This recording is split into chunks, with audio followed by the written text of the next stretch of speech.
Bonjour. Tout d'abord, j'espère que vous et tous vos proches allez bien. Ce 1er mai marquera l'histoire, car c'est la première fois depuis plus de 100 ans que les travailleuses et les travailleurs à travers le monde ne pourront pas manifester pour défendre leurs droits. Nous sommes près de 3 milliards à être confinés.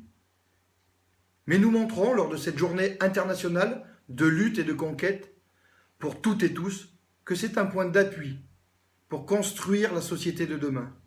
Une société plus juste, plus solidaire, afin d'améliorer nos vies et de défendre la paix et la liberté. Contrairement à ce qui est imposé aux hommes et aux femmes qui tentent de fuir la guerre et la misère, la finance et le virus ne connaissent pas les frontières. Ce qui saute aux yeux de l'humanité, c'est que ce monde est organisé pour les profits de quelques-uns qui exploitent partout et de manière outrancière l'être humain et la planète. Les organisations syndicales se coordonnent pour qu'il y ait des solutions sociales et écologiques à cette crise. Ici, la CGT est à l'initiative pour une réponse unitaire avec des syndicats et des associations pour faire des propositions concrètes et construire ensemble le jour d'après. Cette initiative a déjà rassemblé des dizaines de milliers de signataires et va se développer. Ensemble, nous revendiquons de réelles protections pour les salariés au travail, parce qu'on ne peut pas perdre sa vie à la gagner. Des hausses de salaire pour les premiers de corvée, celles et ceux dans la santé, l'alimentation, le transport, le nettoyage, qui ont fait fonctionner le pays pendant que la majorité de la population était confinée. Durant cette période de crise, une revalorisation des minima sociaux, une prise en charge du chômage partiel à 100% du salaire. En contrepartie de quoi, les licenciements pour les entreprises ne peuvent être acceptés sans autorisation administrative. Un développement et une amélioration des services publics sur tout le territoire. Ils sont indispensables. Ils doivent être accessibles avec des agents au service de la population.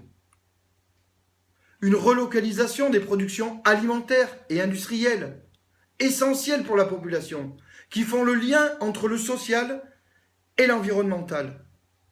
Une fiscalité juste et redistributive, un impôt sur les grandes fortunes, une taxe sur les transactions financières et une véritable lutte contre l'évasion fiscale.